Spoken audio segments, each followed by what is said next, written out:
Hamna, niko na brother tunataka ushauri. Ama unataka kuniposhauri? Ushauri unajua muda mwingine.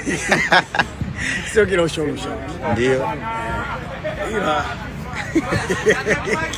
mimi nataka kushauri pateni bwana. Swali. Mshauri na huyu. Umesikia? Swali kaka. Swala 5.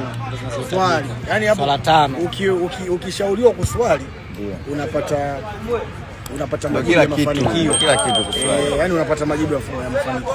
Mlisho umesikia? Swala 5 ni swala 5. Swali. Wa shukrani sana. Haki ya Mungu. Sababu wewe ni msanii mkubwa, msanii mzuri, unafanya kazi zako vizuri. Lakini sasa kila kitu kinakwenda na uzima. Swala ndio uzima, swala ndio mwongozo.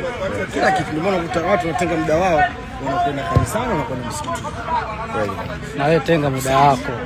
So wewe msanii ukipigiwa wewe msanii ukipigiwa simu Waso hizo hapo hatari, interview yako nzuri sana.